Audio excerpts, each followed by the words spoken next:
So this is the end of day 2 of the color and design workshop here at the Port Townsend School of the Arts.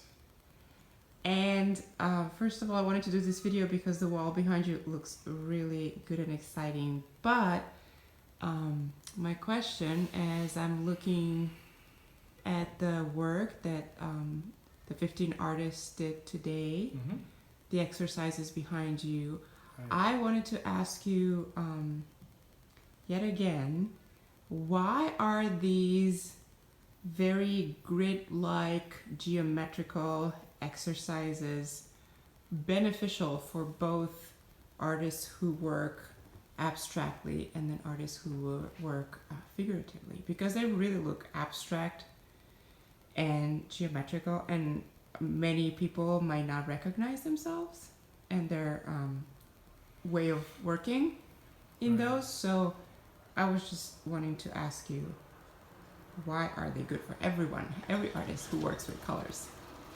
It's a great question, and I'll try to make the answer simple because it's really not a simple answer, but I'll do my best. We're doing these exercises in order to delve into looking and seeing color relationships.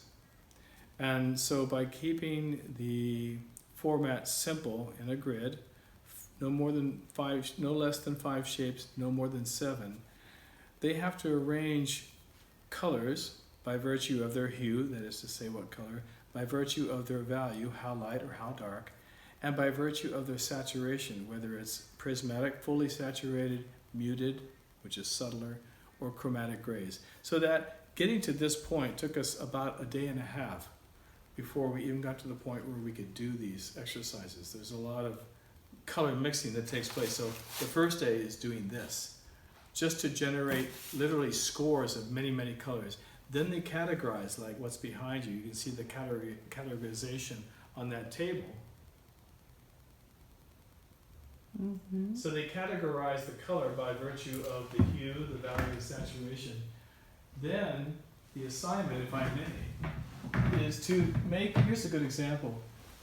This person chose to use the category of muted hues. They created a composition with about 5 or 6 shapes, and they had to make sure that the value range was wide.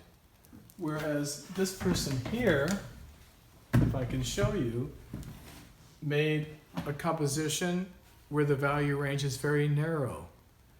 And we are going to end up creating 8 different designs or compositions that puts them through the paces of seeing color relationships. So how is this worthwhile for a figurative painter?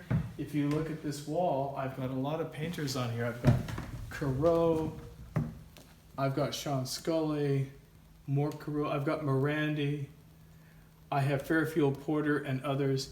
And if they can figure this out, how to arrange a group of colors and make it harmonious, then they have the tools to not only study these and create works of art that are this beautiful, but all of these paintings that I'm talking with them about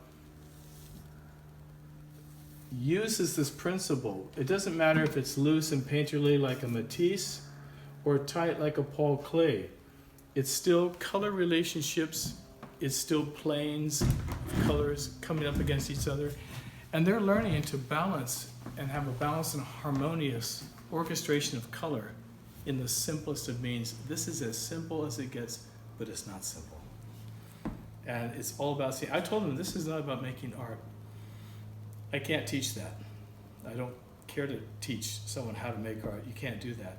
But I can teach them to see color relationships and good design. And that's what this is about. Okay. I hope that helps. I think it's... I had to elaborate a little bit because it's not an easy answer in a sentence or two as to the benefit of this. But ultimately, it's all about seeing and trying to create a rich orchestration of color.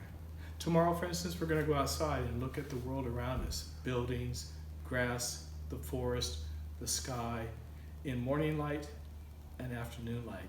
And they're going to see how different those colors are.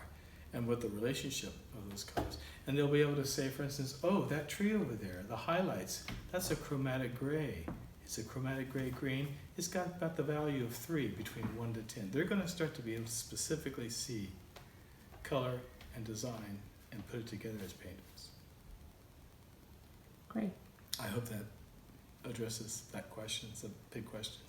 Well, we can ask people who watch this video to maybe put it in the comments and tell us if this makes sense, if this helps you, or if you have any further questions for Mark Eanes.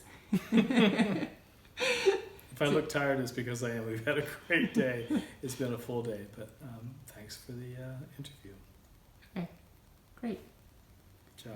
Bye.